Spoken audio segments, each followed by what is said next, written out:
微后，妾身拜见王后。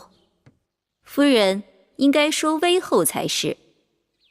是啊，先王的谥号是微王，如今你是大王的母后，本该在称呼前加上先王的谥号才是。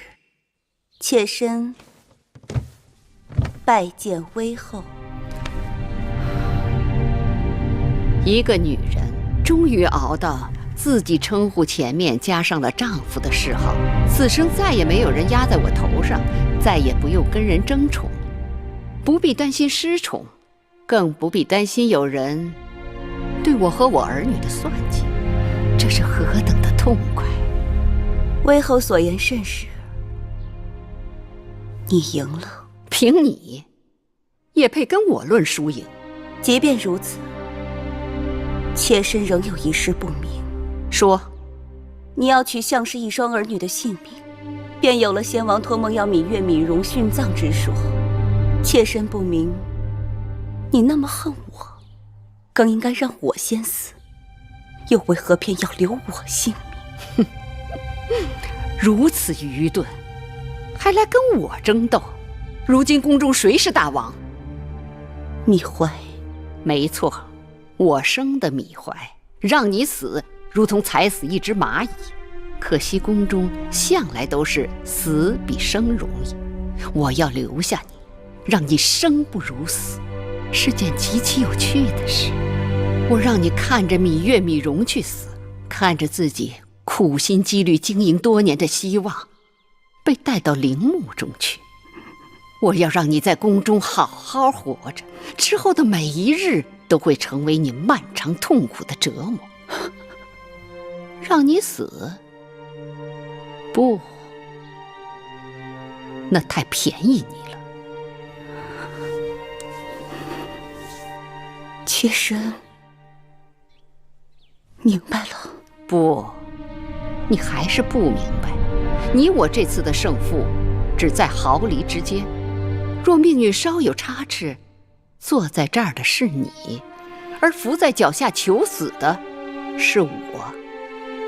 要怪，只能怪你的运气太不好了。你可以不对我留情，但是芈月和芈容还是两个孩子，究竟怎样，我才能保全这两个孩子的性命？除非有人去问先王，让先王亲口告诉我，他不需要芈月、芈容的陪伴了。先王一世，又有谁能问得了他？如无人能问先王，那我也爱莫能助了。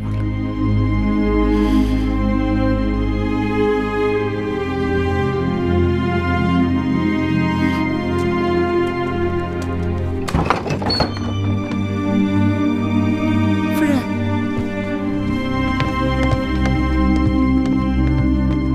夫人，女人呢？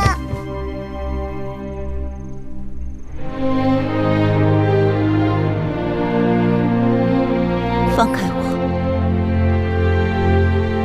你知道，我从不喜欢别人对我过分亲昵。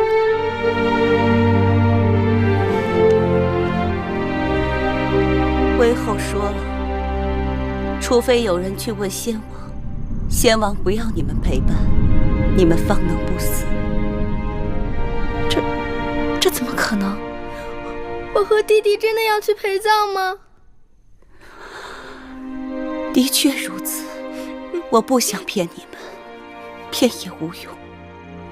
举姬已经无能为力了。夫人，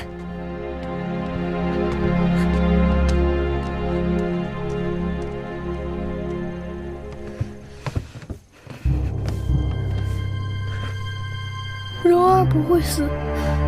哥哥，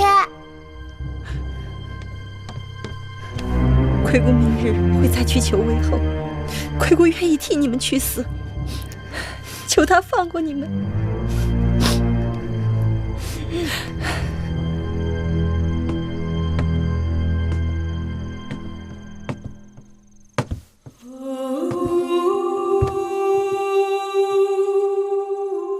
我乏了，有什么话明日再说吧。谢举娘娘养育之恩。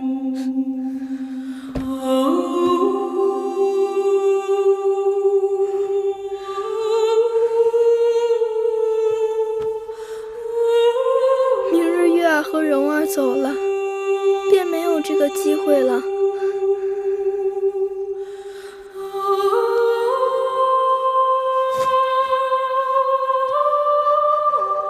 这是芈月心爱之物，今后再也无用，留给举娘娘做个念想。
举鸡去问先王啦！举鸡去问先王啦！举鸡去问先王了，这是如何问法？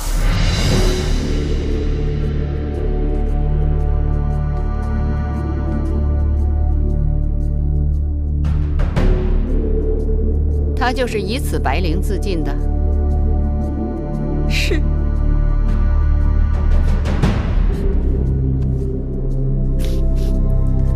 背后你看，这绫上还有字。妾去问先王，遇见芈月、芈容否？还真去问先王。哼，先王会有答复吗？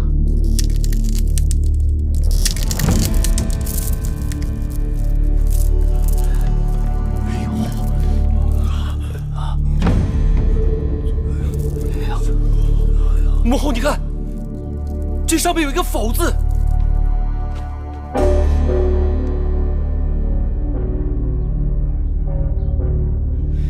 先王显灵了！先王显灵了！先王显灵了！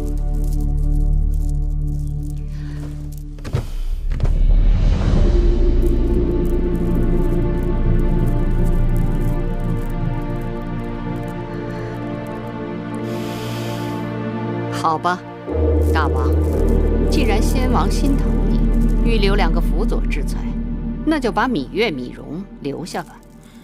多谢母后。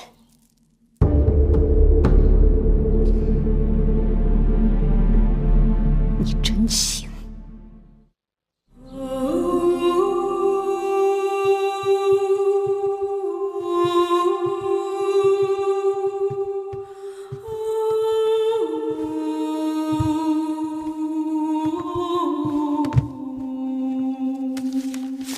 玉公主，荣公子，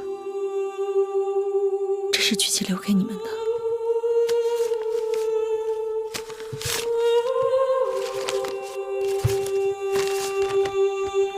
月儿，蓉儿，我去见先王了，不必为我伤悲。微后说的对，没有了你们，我便没有了希望。日后我每活一日，都是严酷的刑罚。有一件事我必须要告诉你们，尽管我曾经把你们姐弟2人当作我与微后争斗的筹码，可终究我还是把你们当做了自己的儿女。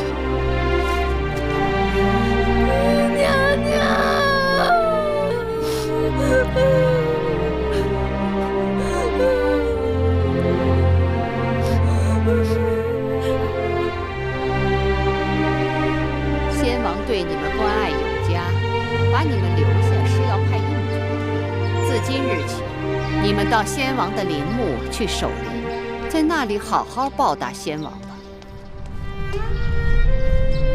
微后，米音来了。哪个米音？齐妃的女儿。哦，那个投河自尽的齐妃。她为什么投河来着？微后您忘了，齐妃是齐国公主。徐州之战，先王打败齐国，齐王愤恨不已，写信责怪齐妹不为母国说话，齐妃羞愧难当，这才投河自尽的。留下那个孩子，也是可怜。你等退下，即刻离宫，不可耽搁。是。月儿、蓉儿，我们走吧。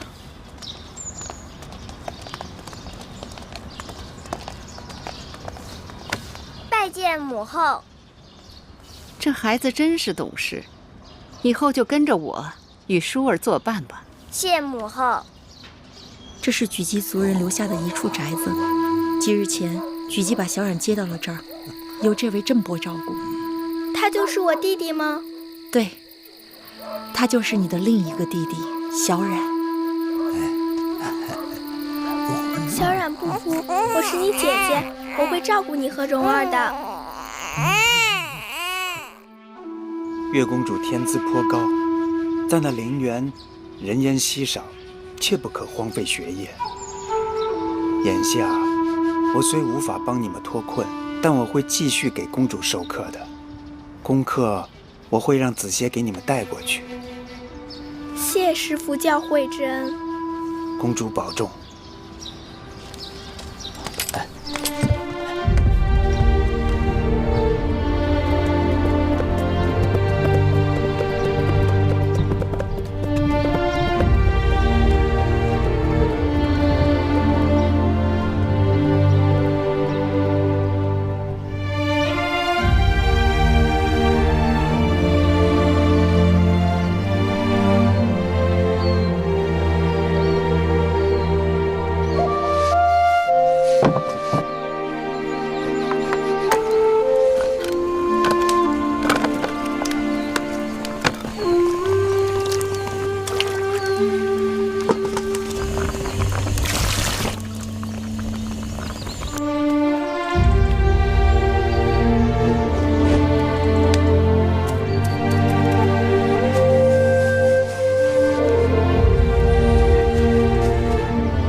月儿，子歇哥哥，你来的可真巧啊！今日我们要打牙祭呢。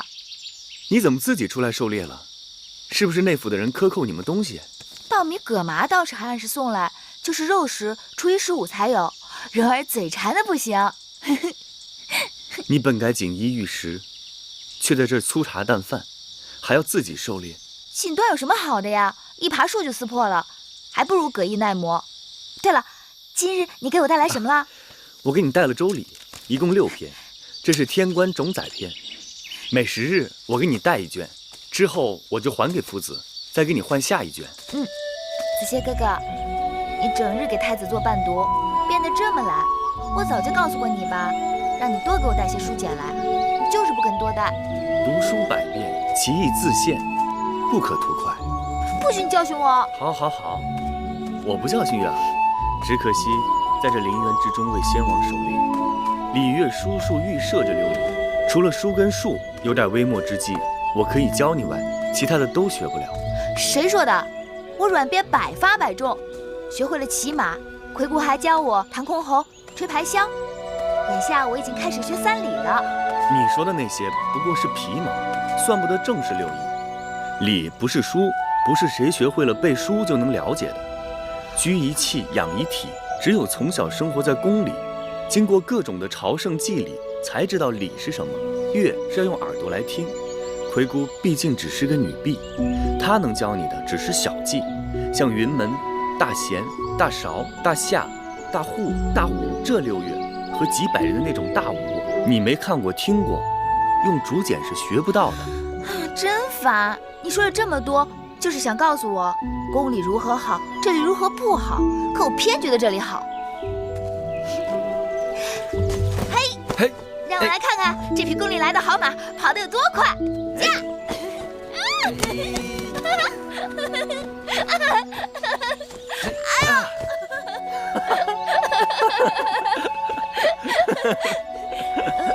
山鸡呢？山鸡不是在那儿吗？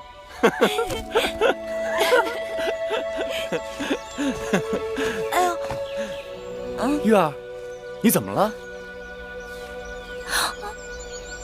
你手上怎么有血？是不是跌伤了？肚子疼。你肯定是摔伤了。走，我抱你回去。魁姑，魁姑，魁姑，魁姑，怎么了？姐姐没事吧？月儿刚才她说她肚子疼，衣服后面有血，肯定是跌伤了。魁姑，月儿伤的要紧吗？不要紧。姑姑是说月儿她伤的不重。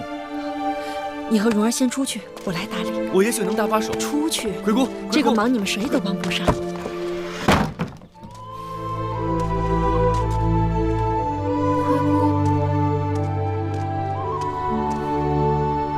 我没有跌伤，就是肚子疼，在流血。我是不是要死了？月儿长大了，要做女人了。不，姑姑诓人！姑姑何曾诓过月儿？姑姑就是诓人。月儿不要做女人，月儿要当男人。做女人有什么不好？就是不好。宫中有那么多女人，就围着父王一个人转。娘亲就是女人，只能日日站在门口傻等。我不要做女人。这事儿啊，由不得月儿，也由不得姑姑，是少司命早就安排好的。就不能改变吗？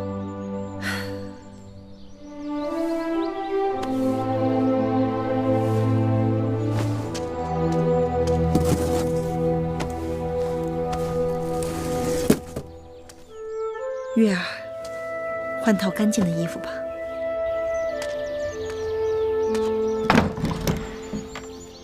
月儿，姐姐，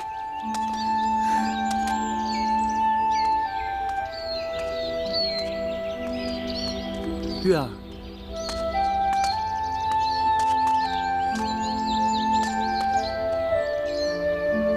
月儿，魁姑给你疗伤了吗？月儿，你哭什么？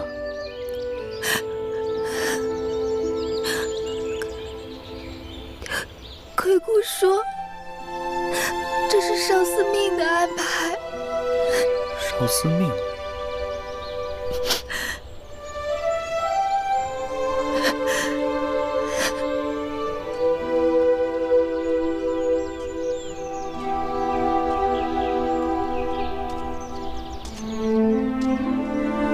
月儿，我要回去了。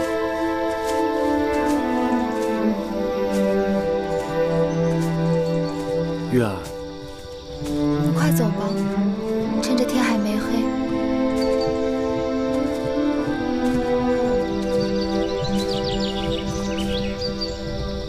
听屈夫子说，宫里头又开始给大王选妃了。宫里头的女子都跟蟋蟀似的斗来斗去，怎么还会有这么多人想进来？女孩子家15岁及笄，之后父母就给他们寻婆家。如今楚国战事不断，昨日心腹，明日寡妇的女子比比皆是。若是能留在宫中，总比嫁到寻常人家要好些。我该走了。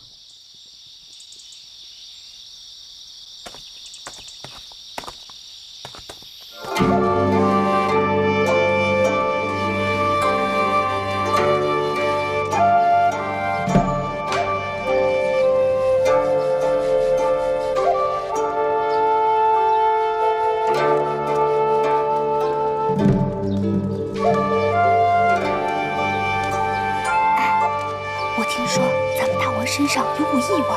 嘘，你疯了吗？说这样的疯话，你还想让大王看上你？那假如有人问起，姐姐该如何应对？就说什么都没闻到。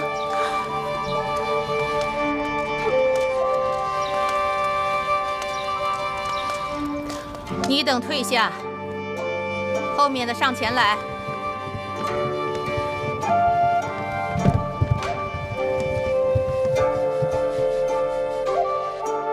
拜见大王。抬起头来。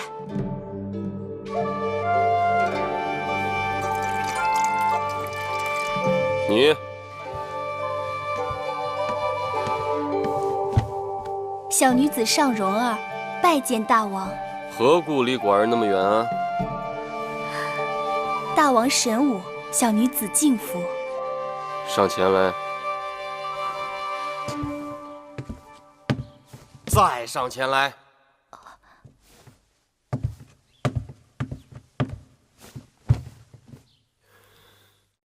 寡人问你，你可闻到什么气味没有？说话呀，闻到没有？香味儿，整个大殿都是熏香的气味。哼，还磨叽什么？别耽误了别人的好时辰，快走吧。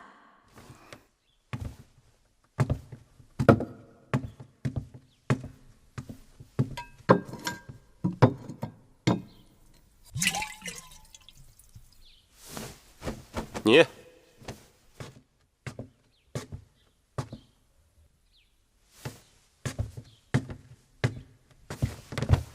民女圆珠，洞庭人士，拜见大王。抬起头来。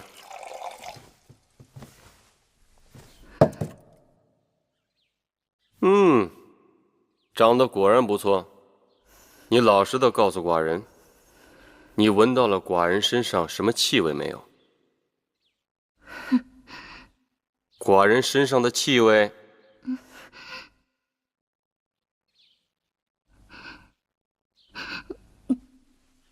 你说没有，那你为何憋着气，连话都不敢讲？下去。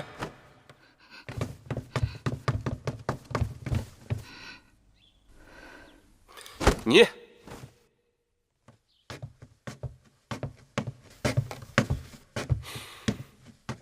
小女郑秀，拜见大王。告诉寡人，你闻到了什么气味没有？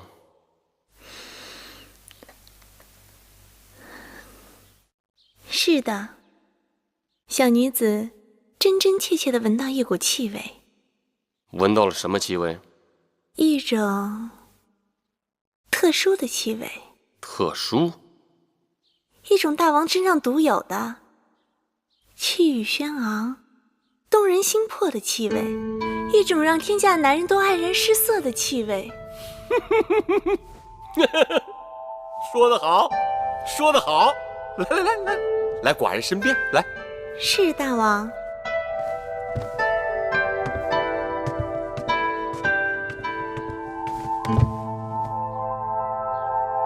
听你刚才那般讲，你是喜欢这个气味了？闻到这股气味，小女子情不能已。你当真喜欢吗？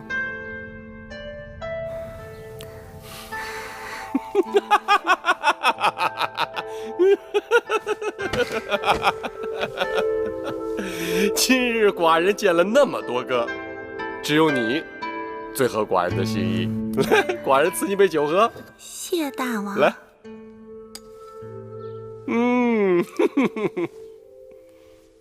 关关雎鸠，在河之洲。窈窕淑女，君子好逑。参差荇菜，左右流之。窈窕淑女，寤寐求之。姐姐，月儿，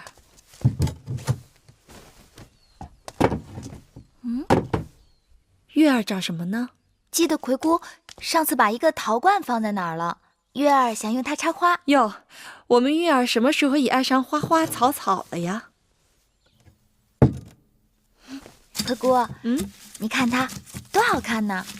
好看，跟我们月儿啊一般好看。月儿才不要什么好看，我们月儿打扮打扮，比花儿还好看，是不是蓉儿？是啊，窈窕淑女，君子好逑。姐姐是淑女，黄歇哥哥是君子。你再敢胡说！女孩子家有人喜欢是好事儿，我们月儿手又巧，心又好，长得又漂亮。葵姑，这是给小冉做的衣裳吗？是啊，已经做好了，姑姑明日就给她送过去。诶，你在念什么呢？我在念《诗经》。蒹葭苍苍，白露为霜。蒹葭苍苍，白露为霜。所谓伊人，在水一方。所谓伊人，在水一方。蒹葭萋萋，白露未晞。蒹葭萋萋，白露未晞。所谓伊人，在水一方。溯洄从之，道阻且长；溯游从之，宛在水中央。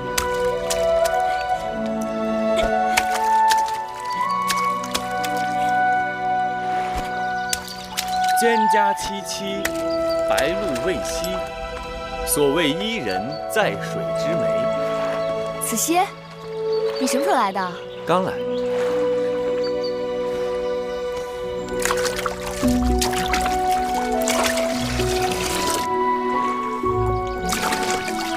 你看着我干嘛？月儿好看。说胡话。月儿是好看。我好不好看与你有何干系？呆子，还不快来帮忙？哦。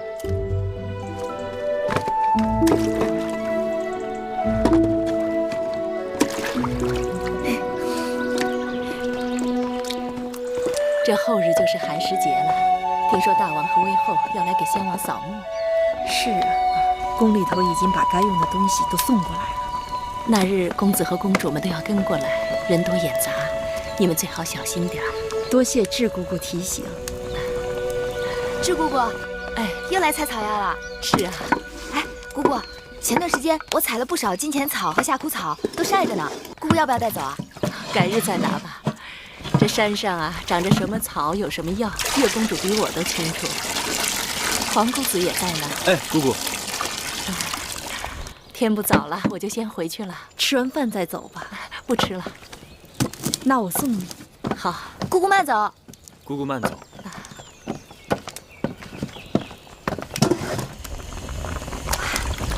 好香啊！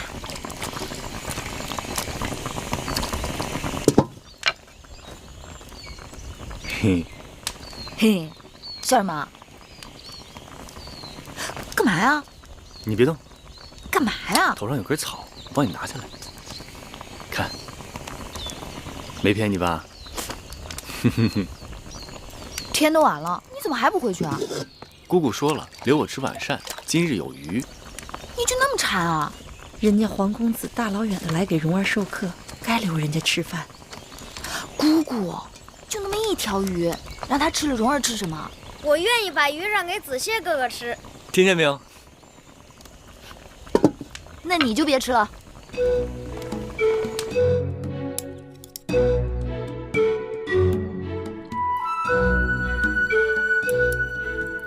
蓉儿吃鱼。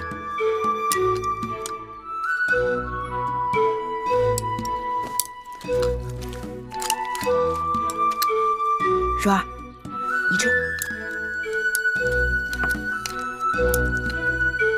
吃鱼。姑姑不爱吃鱼。我也不爱吃鱼，月儿吃吧。来，小心刺啊！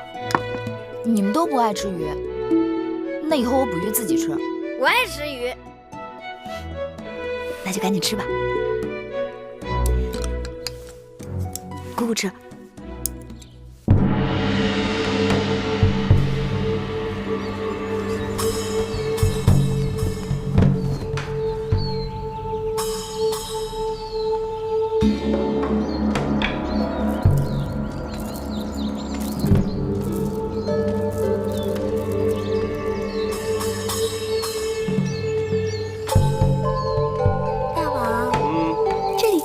水的，真是个好地方啊！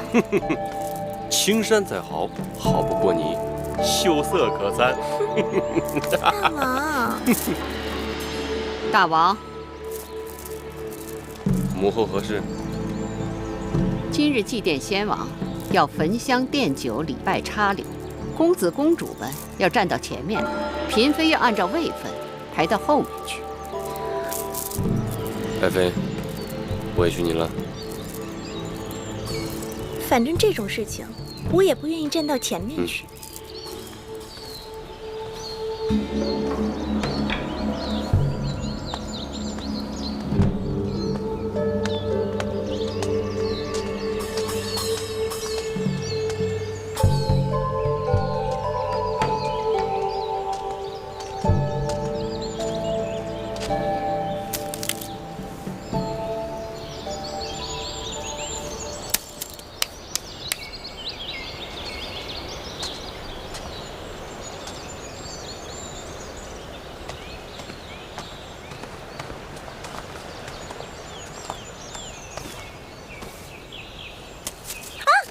夫人怎么了？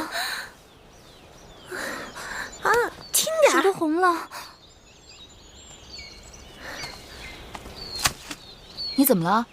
我不知道被什么东西咬了一下，你看都成这样了。别怕，我有办法。好疼啊！夫人，您再忍忍。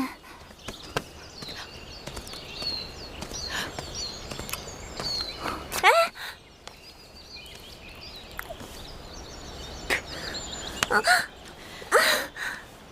这是大蝎子草。蝎子，咬人比蝎子还厉害的一种草。当年我娘亲就是被这种草给害苦了。你娘亲也是宫里人呢？我娘亲是相妃，早就过世了。你也是公主？怎么穿成这样？在这种鬼地方？父王过世后，魏后罚我和弟弟在这里给父王守灵。好了，这草清热解毒，再过1-2个时辰，你的手就没事了。谢谢妹妹古道热肠，来日郑秀有机会，必会投桃报李。不用放在心上。大王祭礼，拜！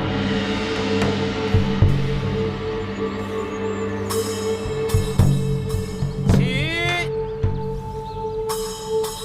大王奠酒。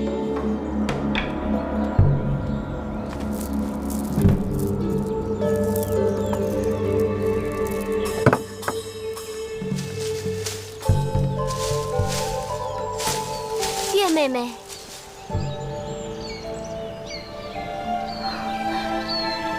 是叶妹妹吗？舒姐姐，月儿正想找你呢。月儿好久没有看到你了，月儿好想你啊。是啊，见你好难，我适才也到处找你呢。我刚好给一个面生的姐姐帮了点忙。那人是郑秀，这几年新晋的嫔妃中最受大王宠爱。去年生了位公子，大王将他提了南后的位分。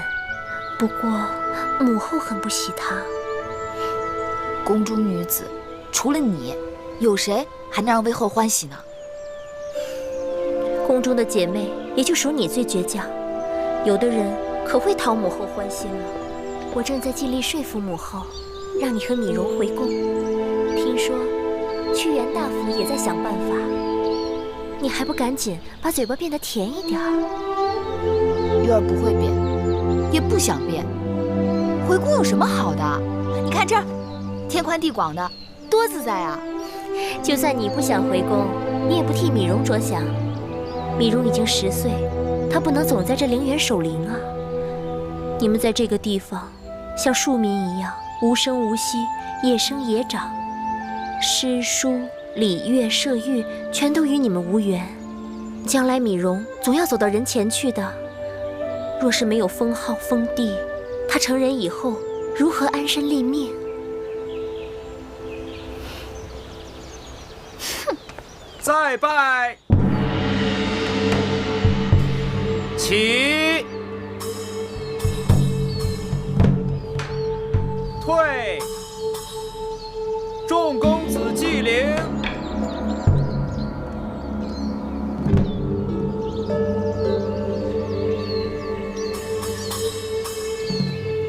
祭奠已经开始了，舒儿哪儿去了？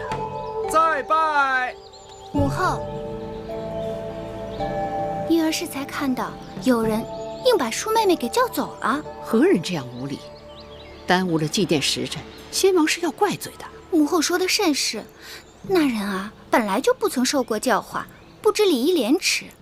但婴儿最担心的是，万一他带坏了舒妹妹。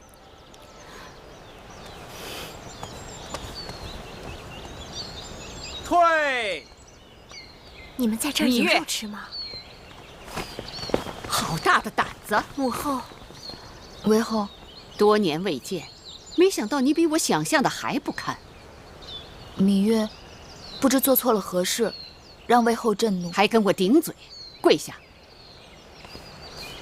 你自甘堕落罢了，还竟敢教坏我的舒儿！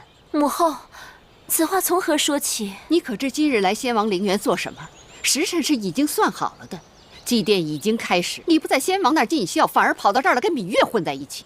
舒儿忽略了时辰，是舒儿的不是，求母后不要责怪月儿。尽良者惠，尽愚者痴。若不是这个丫头，你何尝这样不知轻重？母后，我拜见韦后。月公主若是有何差池，都是奴婢的过错，望韦后恕罪。我跟公主们说话，什么时候一个奴婢可以随便过来插嘴？贵贱有别，公主是贵重人，即便是出了过错，责罚也该由奴婢承担。来人，在，把这无礼的奴婢拉下去，打20杖。是。魁姑，月儿，放开魁姑，月姑姑，放开魁姑，月儿，月儿，月儿，韦后，魁姑是奉先王之命来照顾弟弟和我的，一向循规蹈矩，这么多年没有功劳也有苦劳。念在他年纪大了，受不起这20杖，望韦后饶过魁姑。母后，求你放过魁姑吧。即便是先王之名又如何？先王仙逝多年，那些曾在先王身边待过的阿猫阿狗，以为可以永远得到先王的庇荫？都是月儿的错，都是月儿的错，请韦后责罚于我，放过魁姑。她是奴婢，带你们受杖那是本分，你们还为了她自请责罚，真是失了体统。好了，祭奠时辰不等人，你们赶快起来，马上到先王的灵前奠酒焚香吧。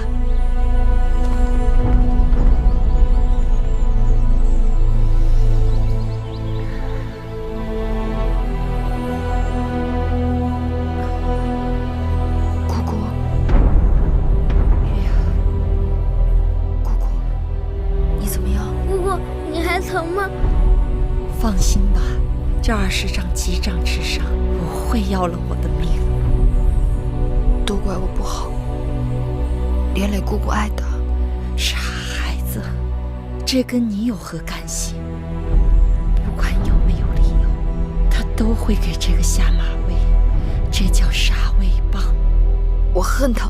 不，月儿，咱们现在要做忍到几时？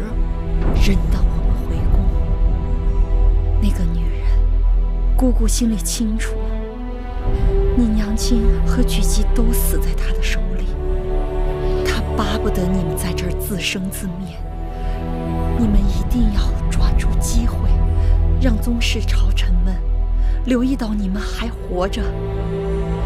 只要能回宫，在宫里熬上几年，等蓉儿分封了，我们就能平平安安的跟她到封地去了。鱼儿明白了，为了蓉儿，为了我们大家，我一定忍。大王到！拜见大王。臣妾拜见大王。爱妃免礼，你可知道寡人有多想你？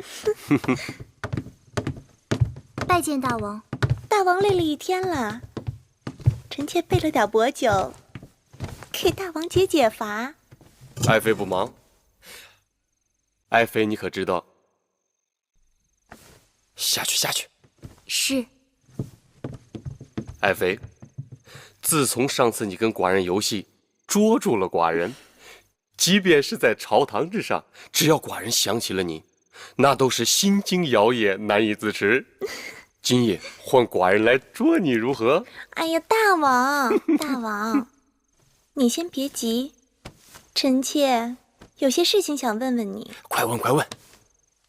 臣妾问大王，你对芈月和她弟弟今后有何打算？今日真是奇怪，屈子来向寡人提议，想让那芈月、芈蓉回宫受教，母后呢就坚决不同意。现在你又来问寡人，为何呀？在陵园时，芈月曾帮助过臣妾。哦，臣妾觉得这件事情，母后就是太过于小气。听说芈月和她弟弟在陵园已经守了6、7年，就算是给先王守陵3年，这时间也够长的了吧？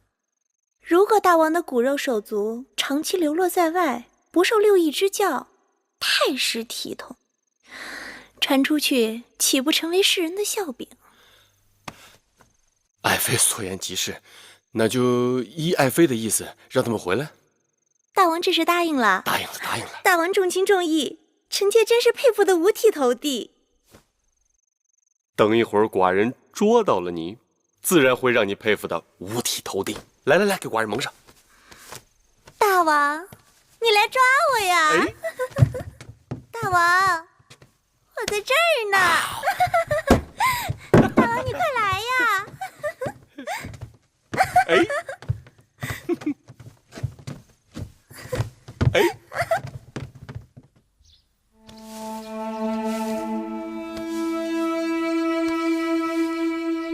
母后，舒服吗？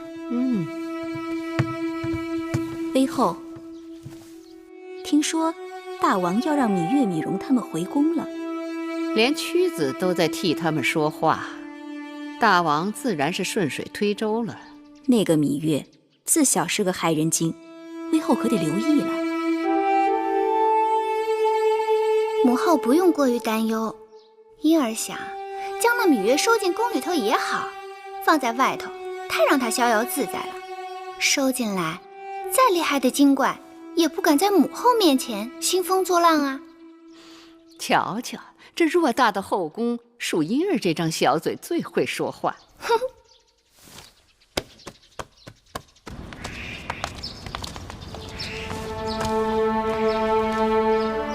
拜见微后。起来吧。大王有令，让你等回宫。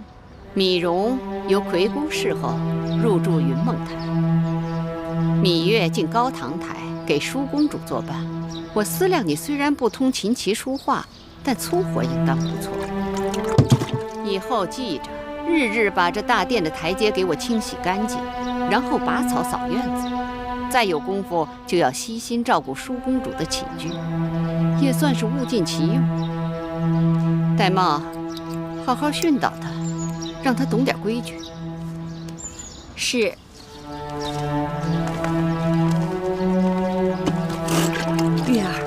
这擦地的活姑姑帮你干。回姑记性这么坏呀？才几日就忘了那顿账责了？姑姑，你带蓉儿回去吧，这点活我干得了。月公主，在奴婢这儿可别想偷奸耍滑，好好干活吧。回去吧。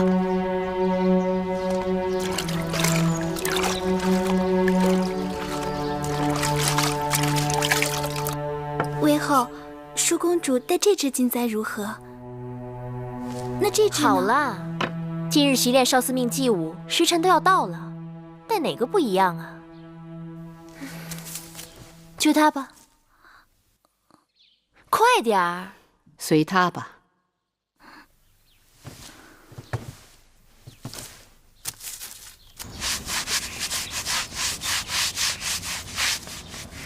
月儿，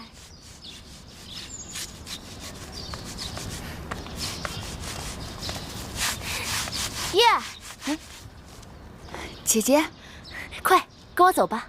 去哪儿啊？管他哪里，走就是了。快走。月公主，台阶擦干净了吗？已经很干净了。可上面明明还没擦。我说干净就干净了。舒公主，微后有旨，月公主不需要习练祭舞。那母后也没有下旨说月妹妹不许看本公主习练祭舞吧？走。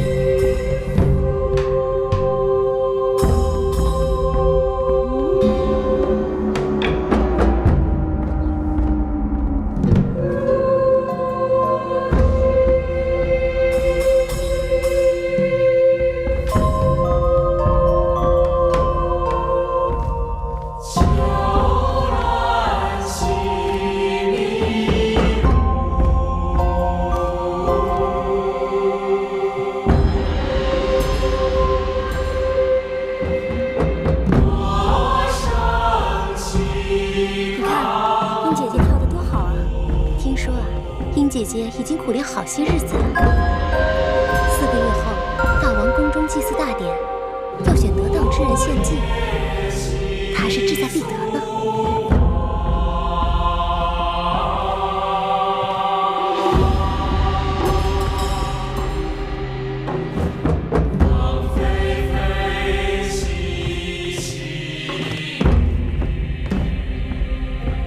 好。2位公主辛苦了。舒公主，这支少司命祭舞您习练的不够，此舞中要有手捏兰花的优雅，舒公主似有所不及。此舞却不是舒儿所长。舒公主的不及在于习练的不够，殷公主的不及却在于习练的过于刻意。我哪里跳得不好啦？难道习练多了也是错吗？公主们天生娇贵，生而自有俸禄彩艺。若论习练琴棋书画、礼乐骑射，乃至于女工厨艺、当家理政，是为了陶冶情操、增广见识，不至于五谷不分、四体不勤、雅俗不变、遇事不知。所以，让公主们习练的宗旨是什么呢？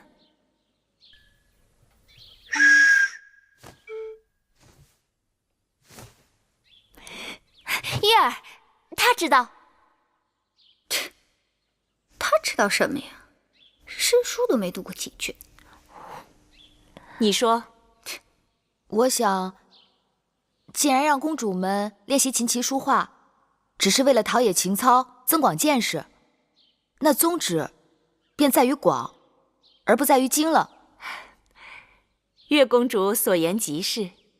若论厨艺，无不如庖丁；若论女工，无不如缝人；若论歌舞，更是怎么也经不过那些方士的歌舞伎们。但是学了这些，我们可以鉴赏，可以评点。殷公主，您过于醉心这些墨道，未免买椟还珠。正声味乐，原也不是君子所好。哼，巧言令色，什么女士，根本就是个马屁精，只会奉承狄公主。舒公主做什么都是楷模，舒公主跳得不好，也自会得其精髓。我明明比她好过很多，却成了买椟还珠了。公主，仔细脚下。贱婢，为何把本公主引到坑里？婢子并没有。还敢多嘴！殷姐姐不必使气，没有跌伤便好。跌不跌伤是本公主自己的事儿。可笑的是，如今出身微贱之辈，也都来冒充公主，还到处称姐道妹。殷姐姐不是未老先衰，目力苦短吧？这长廊平坦本无坑洼，你怎么就能看出坑来了呢？所以看人低矮猥琐也不足为怪了。月儿，姐姐，你们这儿好热闹啊，何事如此有趣？月儿听说殷姐姐近来贵体欠安，经常耳聋眼花，有病切勿耽搁，要找御医及早医治才是。月儿，杨凌台那边好热闹，陪我过去看看吧。看什么？你竟不知，今日判公大比，武比在郊外，文比就在杨凌台呀。有文比，还有武比，甚好。鱼我所欲也，熊掌亦我所欲也。算了吧，这会儿要去郊外，太阳都要偏西了，还看什么武比呀？陪我去杨凌台吧，走吧。走。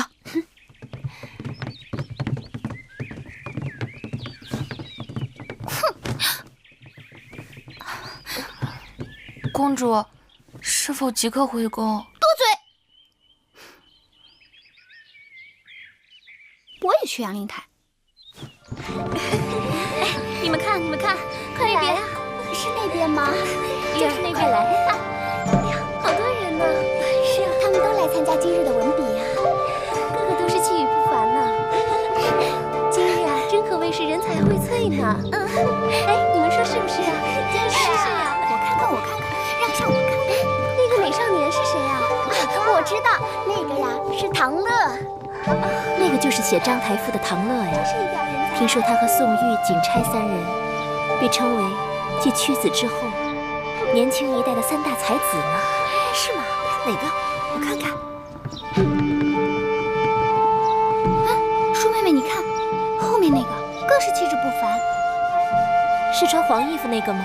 不是，第4个，穿红衣服那个。哦，那个我知道，那个就是写《大昭之赋》的景钗。原来《大昭之赋》是他写的，辞藻华丽，读来倒也唇齿余香，只是过于米粒了。其实《大昭之赋》不算什么，最厉害的是屈子新收的徒弟宋玉，据说能歌能赋，而且长相还格外俊美呢。哎，你看，景钗后面那个就是宋玉，看见了吗？还真是好模样。但愿内外皆是一般的锦绣。我看这场上的公子们都是才高八斗，学富五车，可不是，我们大楚人杰地灵呢。就是啊。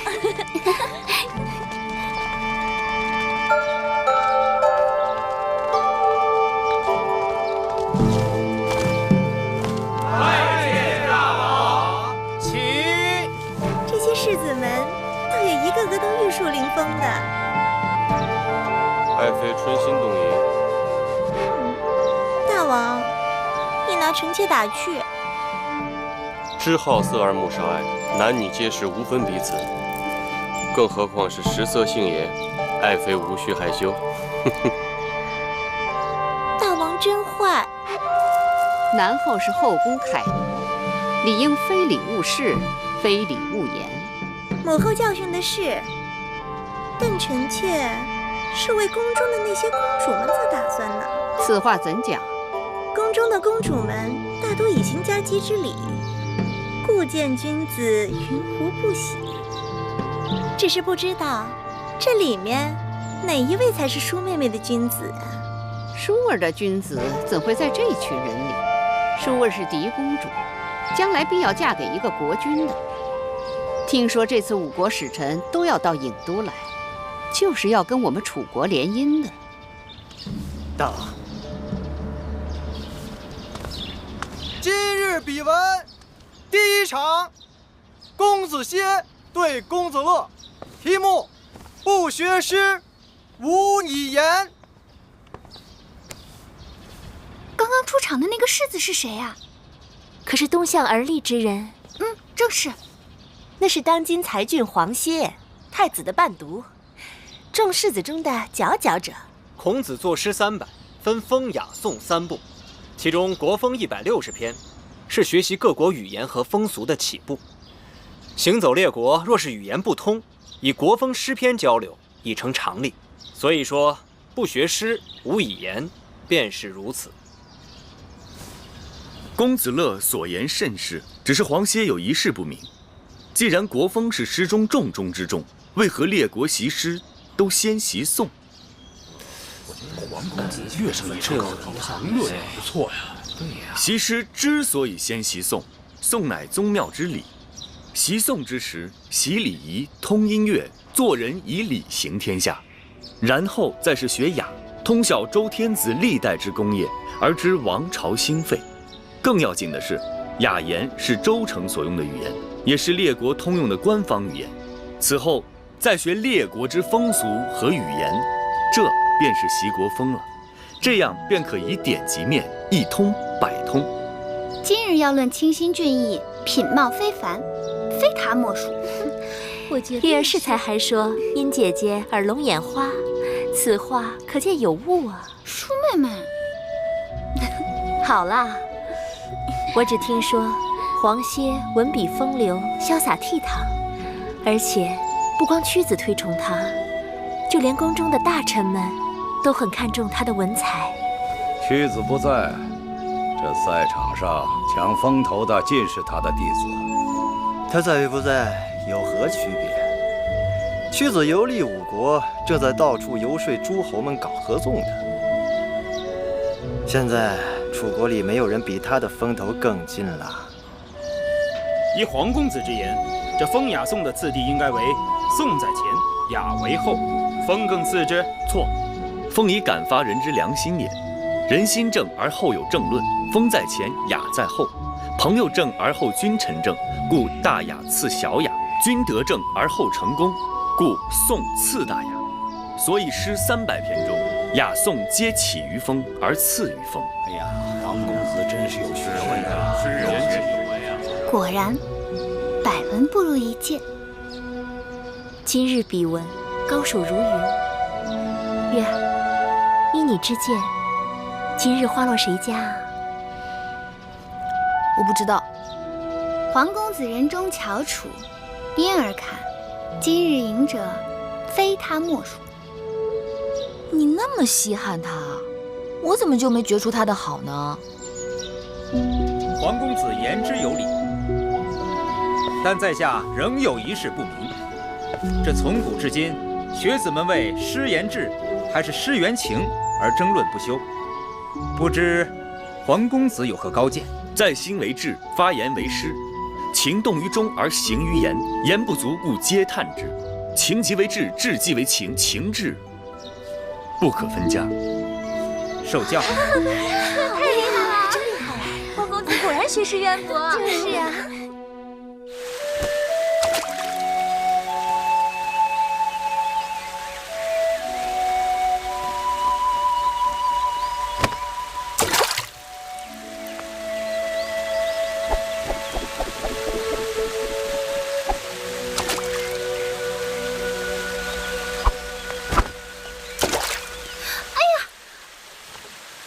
小人孟浪多有得罪，不知公子正在习练软鞭，迷因打扰了。本公主刚刚在这丢了个香囊，你可否看到？鄙人正打算离去，未见到公主的香囊。公子面熟，敢问姓名？在下太子伴读黄歇。啊，原来是公子歇。前日判公文笔，你一举夺魁，据说那些什么宋玉、景差、唐乐都输得心服口服呢。总算不负屈夫子教诲。只是不负屈夫子吗？还有大王的主望。除了大王呢？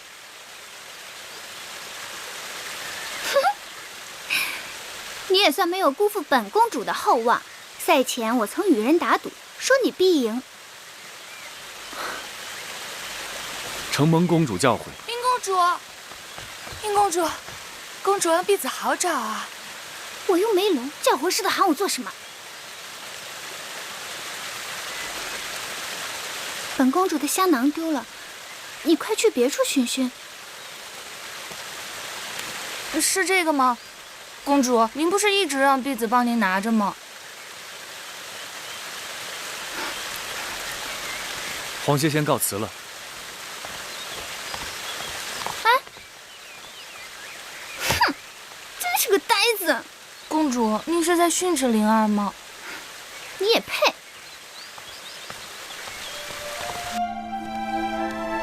姑姑，回姑，姑姑，月儿，姑姑，月儿，我想死魁姑了。月儿好像变白了，但是瘦了。姑姑可好？好，姑姑再好也比不上你们了。快坐。眼看着你们一天天长大，连蓉儿、小冉都变成翩翩公子，仪表堂堂了。蓉儿呢？出去了，跟几个公子去郊外骑马了。小冉呢？在郑伯那里可安分。听说读书不大用心，但极喜爱舞刀弄枪的。男孩嘛，喜欢刀剑也是情理之中，让魁姑操心了。啊，这是我偷空做的一些针线，拿去给郑伯，到集市里多少能换些银两，补贴家用。魁姑，你看看，你在威后那儿受尽苛责刁难，还要想办法接济2个弟弟。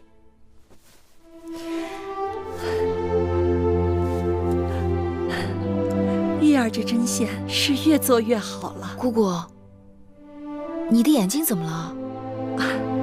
不碍事的，已经有些日子了，看什么呀，眼前都是雾蒙蒙的，大概是快入夏了，暑热闹的，一立秋就好了。我看看。姑姑，这是翳，是眼疾，你的眼睛里长翳了。人老了，不中用了。姑姑，你这是积劳成疾，是给累的。宫里常年克扣陵园的钱粮用度，若不是姑姑，爷爷苦熬做针线出售，我和我的2个弟弟早就被冻死饿死了。不必如此惊慌，姑姑的眼睛自己心里有数，不熬到你和2个弟弟长大成人，是不会瞎的。姑姑，你放心，我一定要想办法治好你的眼睛。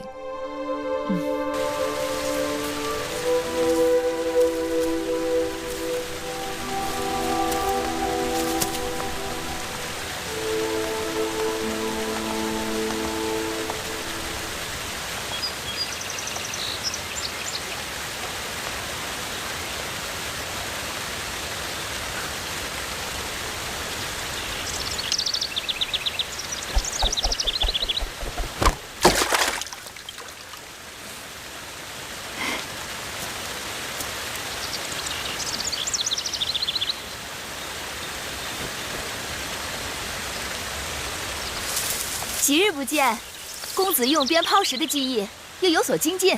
精进什么呀？跟师傅比，只有惭愧。急什么？总有一日徒儿会超过师傅。哎，你看这鞭如何？我看这手艺，像是宫中最好的工匠所为。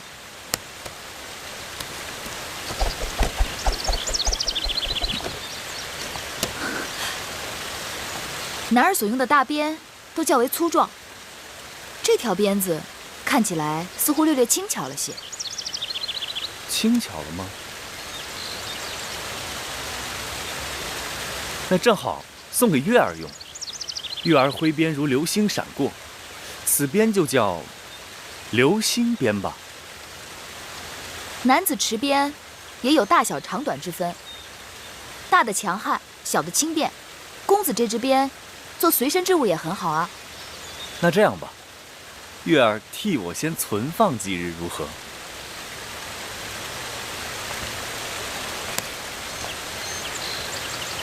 适才我见你在地上寻寻觅觅，不知你在寻觅些什么？魁姑患了眼疾，女医治曾告诉我，野菊金银花护肝明目，我已然采集煎汤给魁姑饮用。可昨日又得一秘方，说黄连清热解毒、泻火燥湿，若能将新鲜黄连的根茎碾碎，敷于眼疾处，效果极佳。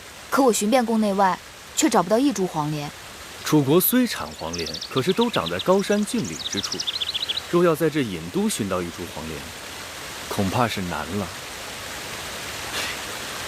有一个地方，或许可以试试。哪儿？走。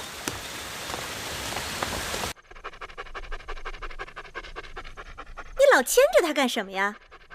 带宝官出去溜溜，别老戳在我眼前。是。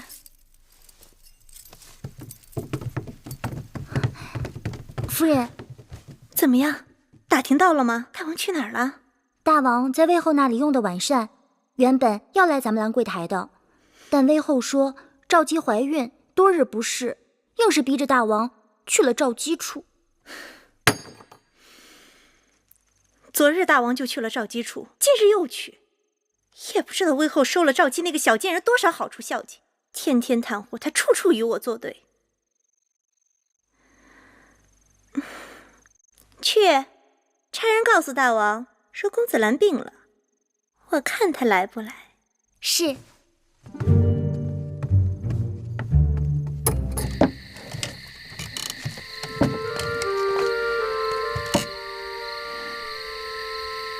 你真以为这有黄连？大王宠信郑袖，前不久让人出去搜集了许多隐都很少见的花草，都移种在这里，据说不乏药材，咱们可以试试。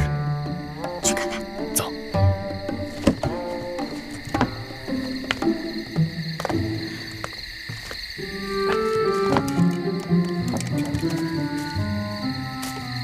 你看看，这园子里多少难得一见的兰花香草，可惜郑袖是个俗人，这些花栽在这儿真是白糟蹋了。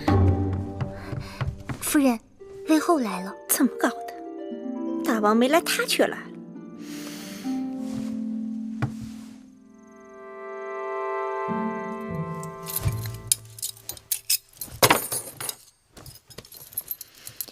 扶我。是。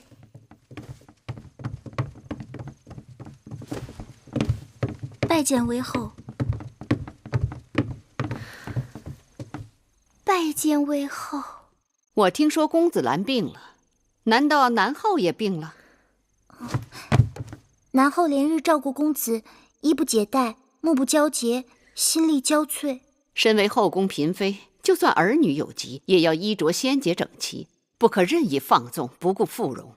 母后教训的是，前几日母后教训臣妾，让臣妾动不轻狂，笑不露齿，衣着简朴。臣妾就是按照母后的意思做的。我说的是这意思吗？大王到！拜见大王。母后。大王，子兰病了，臣妾只顾悉心照顾孩子，蓬头垢面，实在有损嫔妃的身份，请大王恕罪。爱妃快快请起。大王，看着爱妃如此辛苦，寡人很是心痛。是谁说爱妃有罪啊？何罪之有？母后正在教训臣妾，是臣妾的不对。后宫佳丽众多，大王这等疼法，只怕是疼不过来吧？母后教训的对。本来听说大王要在赵姬处留宿，让大王这样匆匆赶来，臣妾的罪过就更大了。子兰到底病得如何？刚才让太医看过，子兰体弱容易积食，需要时时小心照料。带寡人看看去。大王请跟我来。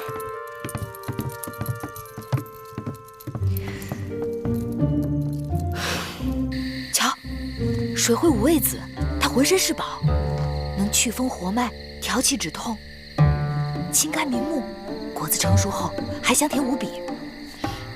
既然如此之好，咱们就带回去给魁姑，这也算物尽其用。好啊，摘下来。我去那边看看。好。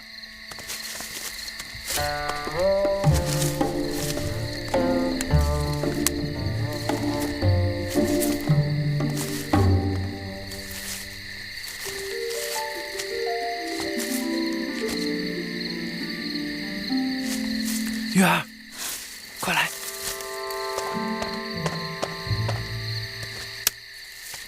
黄连，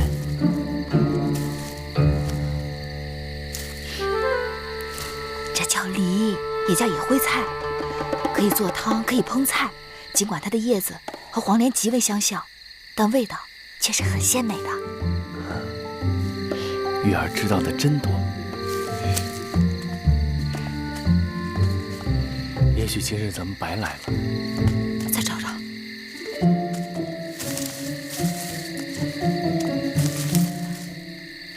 有了有了，黄连，这就是黄连。快把根挖出来。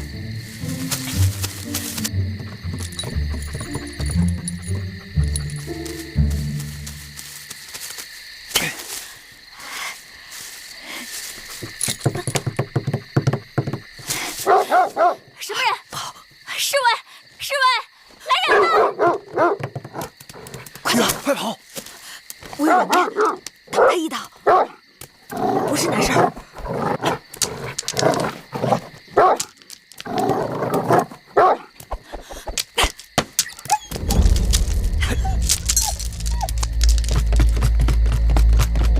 侍卫来了，被他们抓住可是大罪，快跑！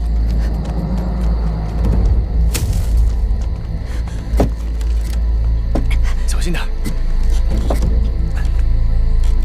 小心！站住！快走！你是何人？敢擅闯兰桂台？在下太子伴读黄歇。带走！大胆黄歇，你身为太子的伴读，竟然做出这种偷鸡摸狗的事情。你若真的偷鸡摸狗也好，为何把园子搞得一塌糊涂？我倒想听听你的理由。是黄歇做的，就是黄歇做的，没有理由。你也是知书达理之人，难不成跟我这园子有仇，跟我的宝官有仇？哎呀，黄歇啊，你要是这般死硬，就不要怪寡人对你不客气了。来人！大王，有人来投案自首，说大王抓错了人犯。什么？投案自首？带他进来。是。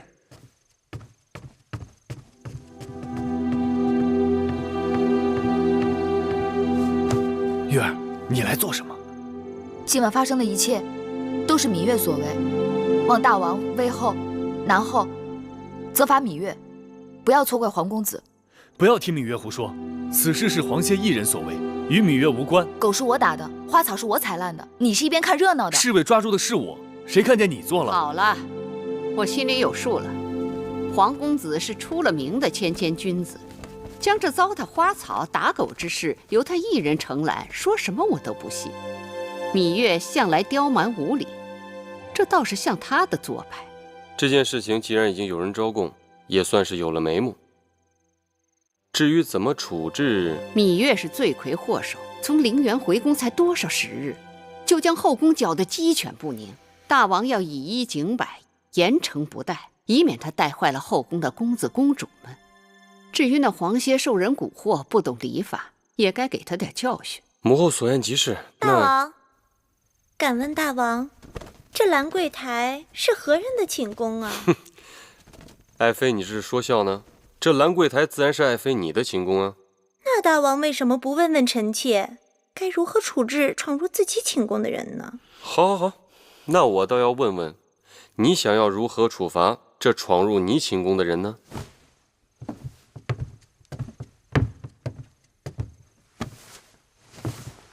月妹妹，你这淘气也淘得太过分了。我与你打赌，说你能不能神不知鬼不觉地闯入我的后花园摘我花草。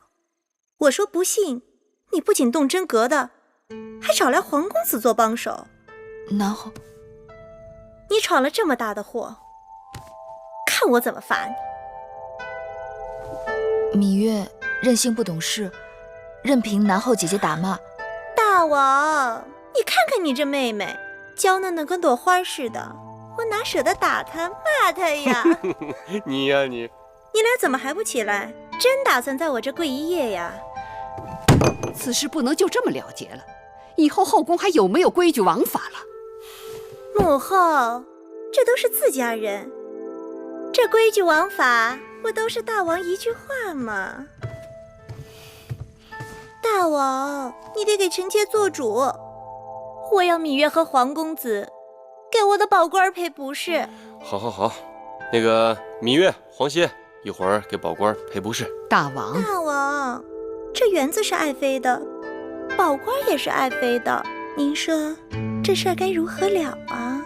这个园子是爱妃的园子，宝官也是爱妃的宝官，这件事情自然是爱妃说怎么了，那就怎么了了。谢大王。不成体统。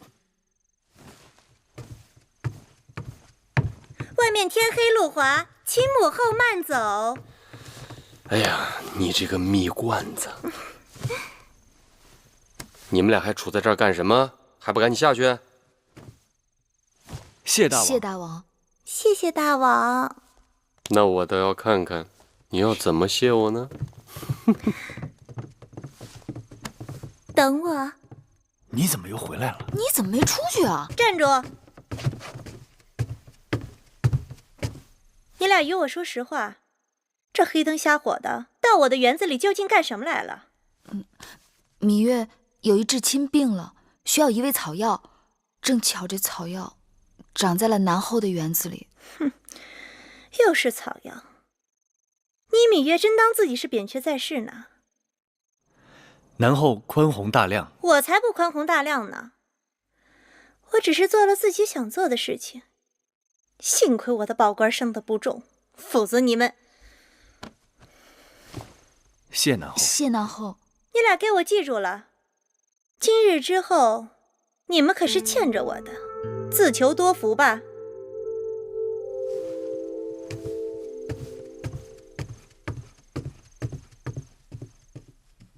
母后还在为昨日的事情苦恼吗？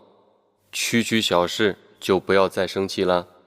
今日我叫你来，是听说五国使臣不久要到郢都，商议与楚国联姻之事。几个公主都到了出嫁的年纪，尤其是舒儿，她是你的亲妹妹，我们更应该为她早做些筹划。母后放心，舒儿的婚事，寡人从不敢掉以轻心。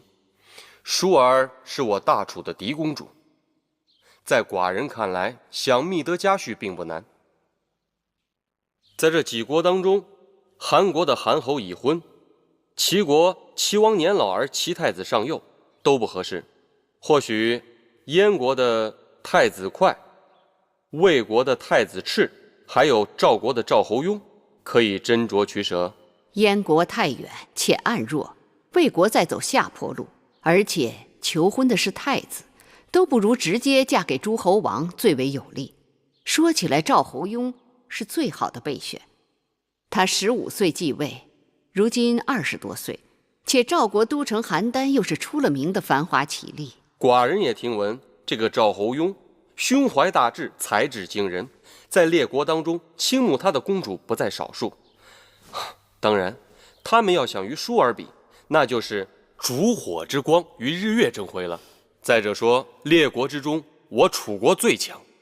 试问有哪一国的国君太子不想娶我楚国的嫡公主为王后呢？还有几个刚行过家姬之礼的公主，我也有所打算。愿闻其详。公主芈音乖巧伶俐，平日在宫中对我也是恭敬顺从，或许可以嫁给魏太子赤、燕太子哙。母后所言在理。那其他几个公主呢？寡人记得有个公主叫芈京，还有昨晚闯祸的那个芈月。芈京倒也罢了，至于那个芈月，她是应生的女儿，将来也只能做应，做个陪嫁。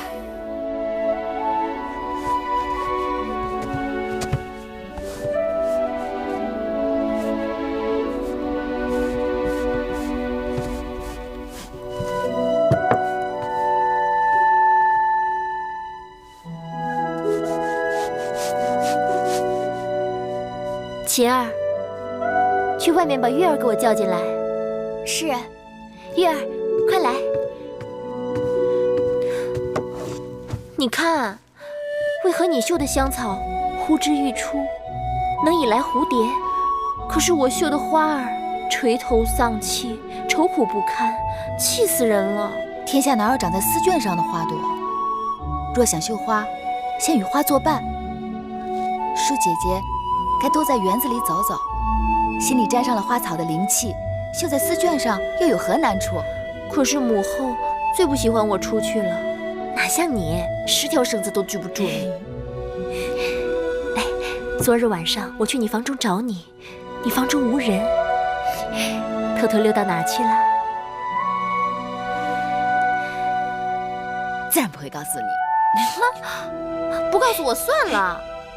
让你不告诉我，让你不告诉我，快告诉我，告诉我，快了你了！去哪儿了？去哪儿了？就是公主。舒公主，刚才我从魏后的屋前经过，听到魏后在和大王商议公主们的婚事。说了什么？说是列国的使者们马上要到郢都来，向公主们提亲。哦，还有呢？还说了有一个叫什么强秦，是秦国。哦，那就是秦国吧。据说秦军营祀的王后都过世1年了，一直未纳新宠，所以也有可能来求婚。有人与我提起过秦国，说那里的人粗蛮彪悍，一个个茹毛饮血，可怕极了。哦，还有西北的烈风，绝对不是我们楚国女子能忍受得了的。我听到的秦国可不是这样的。我听说秦人个个身形魁梧高大，英勇善战。那你嫁到秦国去好啦。那说不定将来我们俩一块儿嫁过去了。